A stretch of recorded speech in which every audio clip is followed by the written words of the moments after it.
Selamat pagi semuanya di hari Selasa tanggal 6 September 2022. Di pagi hari seperti biasa kita akan nonton.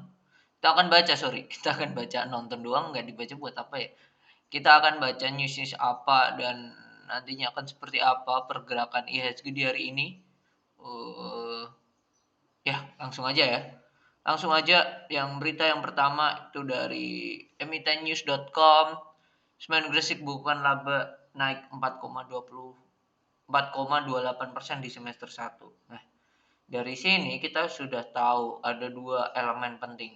Dari sini ya, dari judulnya udah ada elemen penting kalau saya lihat. Satu, nama besar. Yang kedua, labanya sekian, 4, something. Nah, dari sini kita bisa tahu bahwa suatu perusahaan ini udah mature, sudah mentok lah ya, buat berkembang pesat banget itu bisa, tapi tidak seluas perusahaan-perusahaan yang udah berkembang. Ini bisnisnya udah mature, udah di topnya lah, udah di peak-nya lah. Karena apa? Dari nama besar dan juga laba yang diperoleh. Labanya ini ya di bawah 10% gitu, bahkan di bawah 5%. Dari situ kita sudah bisa menyimpulkan seperti itu. Apalagi kalau perusahaan ini perusahaan manufaktur gitu, perusahaan yang membuat produk. Nah, itu beda cerita kalau perusahaan tersebut perusahaan retail, perusahaan yang hanya sebagai distribusi. Nah, itu beda cerita ya. Itu kalau kayak gitu nggak bisa buat mencari laba yang besar, susah, nggak bisa. Oke, Semen Gresik membuka laba bersih 800 atau tumbuh 4,28.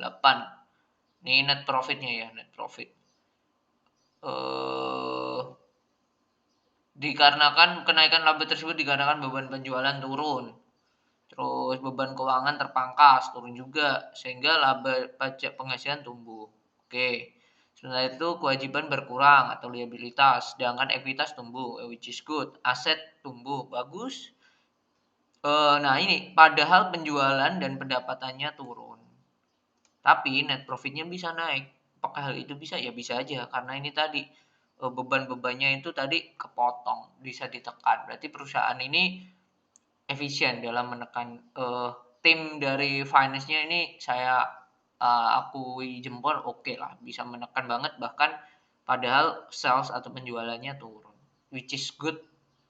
Dan ini kalau semisal penjualan atau ya penjualan atau pendapatan dari Semen Gresik naik dengan manajemennya seperti ini, bisa mengkontrol, bisa menekan poin-poin yang tadi, ya akan labanya akan kencang juga gitu. Ini perusahaan ada modal untuk efisiensi, itu bagus sih. Itu hal yang keren. Oke, lanjut. Emiten news lagi, biaya keuangan bengkak, laba semester 1 Sarana Menara Nusantara (TUWR) hanya naik tipis. Nah, ini kebalikannya. Kalau tadi Semen Gresik berhasil menekan, nah kalau ini bengkak malah ya. Karena ini bengkak. Pendapatannya menjadi 5,31 atau melejit 33,85. Wow, berarti ini omsetnya naik ya. Dimana sebelumnya itu 3,97 T. Wah, luar biasa ini. Tapi nah ini tadi nah mana ini? Nah ini. Oh, ini ada pun kontribusi paling besar terdiri dari sewa terbagi atas pendapatan sewa 4,8 dan pendapatan jasa 366 M. Sales atau pelanggan terbesar itu dari XL yaitu 1,56. Oke, nah ini beban pokok pendapatan tower naik menjadi 1,4 dari 1,08 atau naik 33%. Nah, ini gak jauh beda. Bebannya naik 33, tapi omsetnya juga naik 33 ya. Ibaratnya imbang lah. Ibaratnya imbang, bahkan tipis lah. Beban pokok pendapatan tower juga tercatat naik. Nah, ini beban pokoknya. Tower mencatat laba ini tipisnya kenaikan laba bersih ini diakibatkan bengkaknya biaya keuangan tower di semester 1. Dari 522 menjadi 1,2. Wow, besar banget ya ini ya biaya keuangannya ya. Nah, ini perlu kita baca lagi di laporan keuangan, biaya keuangannya tuh mencakup apa aja di tower nih. Oke, selanjutnya. Cemstar Indonesia Tbk atau CEM meraih penjualan 64 miliar hingga periode 30 Juni 2022 atau ya dibandingkan sebelumnya 40,53. Ini berarti naik berapa persen ya? Bentar, saya kalkulator dulu. Saya kalkulator 64,25 dikurangi 40,53. 23,72 dibagi 40,53 kali 100. 58%. Keren. Nah, dari sini kita bisa tahu kalau perusahaan ini masih bisa berkembang. Range perkembangannya masih lebar banget gitu. Nah, laba net yang diperoleh itu 5,84, meningkat dari sebelumnya itu laba netnya 3,40. Asetnya tercatat 102 dari sebelumnya 90, naik juga asetnya ya. Asetnya naik.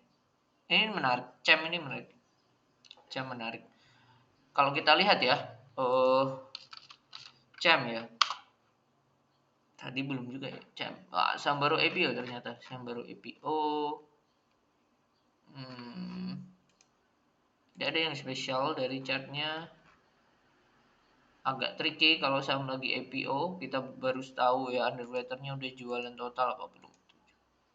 Oke, tadi belum ya, semen Gresik sama apa tadi, Tower. Ya, ini disupport ya semen Gresik ya kemarin. Tower. Kalau Tower kita lihat, kalau Tower sendiri, wow ini break ya, baru break tapi volumenya kurang oke ya.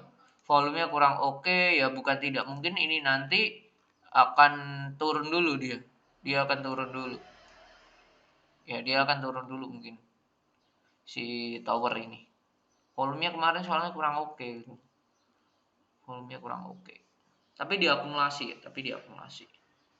Oke, lanjut ya. Nilai tukar rupiah terhadap dolar Amerika hari ini mendekati 15.000. Wow. Di angka 14.930. Rentang 14.880 sampai 14.930.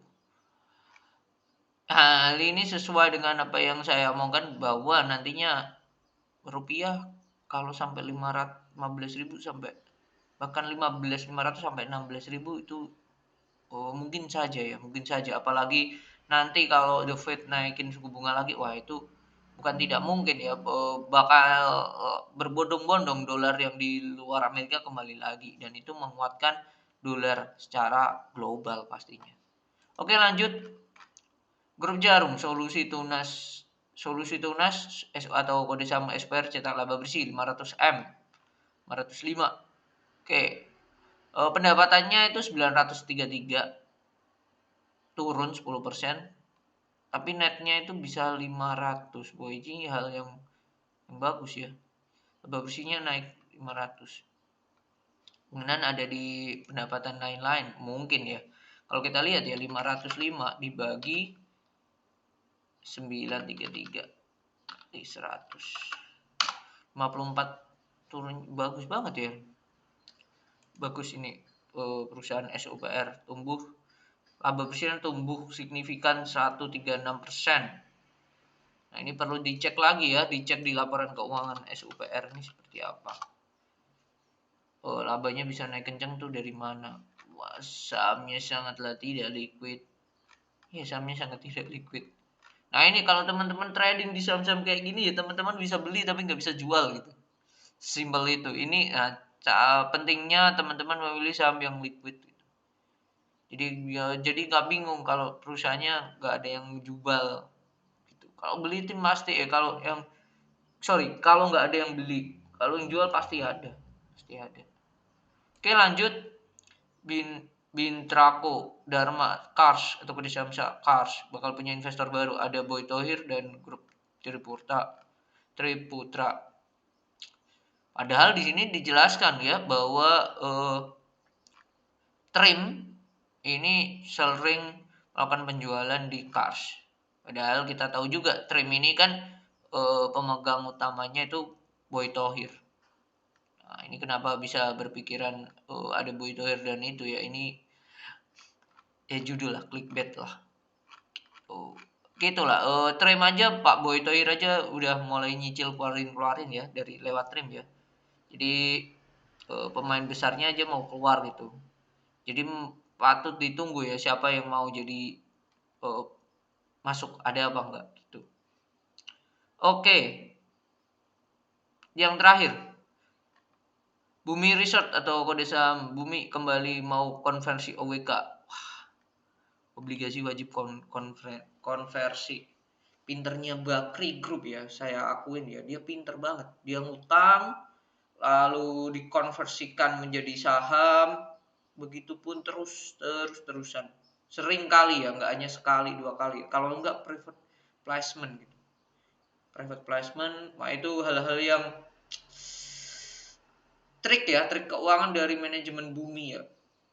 Keuangan manajemen Bumi, dan apakah itu boleh ya fair-fair aja gitu. Apakah itu boleh fair-fair aja. Ibaratnya teman-teman, saya punya hutang ke teman-teman, terus daripada saya nggak bisa bayar, ya udah deh, ini hutangnya aku ganti deh ke dalam bentuk saham gitu. Nah itu yang dilakukan Bumi gitu. Daripada Bumi ini atau grup Bakri ini memikirkan ya membalikan modal dan juga untung dari obligasi itu yang dijanjikan. Misal obligasi 1M, untungnya 10% ya, berarti kan kembalikan 1M plus 10%. Daripada mikir itu, ya udah 1M itu plus 10% saya konversikan jadi saham. Saya konversikan menjadi saham. Lebih simpel.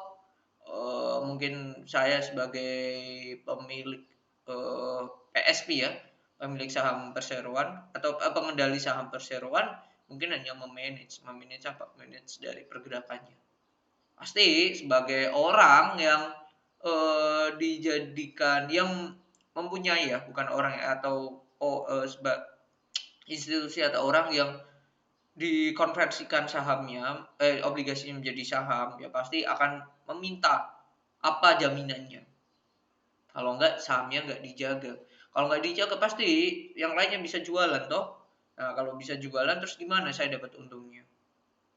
Yang pengutang itu kan pasti memikir kayak gitu.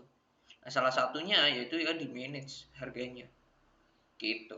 Mungkin itu berita-beritakannya. Sekarang ke IHSG-nya. IHSG sesuai apa yang kemarin saya bilang, saya adjust analisa saya di mana akan minggu ini akan ada di kotak hijau ya. Dan ini bisa aja ini kotak hijau, bahkan mungkin aja sampai ke garis hijau. Tapi kalau garis hijau terlalu tinggi ya. Terlalu tinggi. Terlalu 0,87 ya, terlalu tinggi. Ini kemarin 0,76 naiknya. Ya mungkin sampai sinilah terus mentok turun lagi. Kemarin ditunjang oleh saham-saham komoditas ya. Kita mau lihat nih hari ini seperti apa. So far akan berada di kotaknya ini ya, kotak hijau ya. Kalau saya prefer ini dia biar retrace dulu ke sini. Sebelumnya. Kalau saya ya keinginannya seperti itu. Dia di mana? Di sinilah, nggak usah jauh-jauh. Ya di sini. 4.200. Nguji dulu 4.200. Gitu. Mungkin itu video di pagi hari ini, semoga bermanfaat. See you on the next video. Bye bye.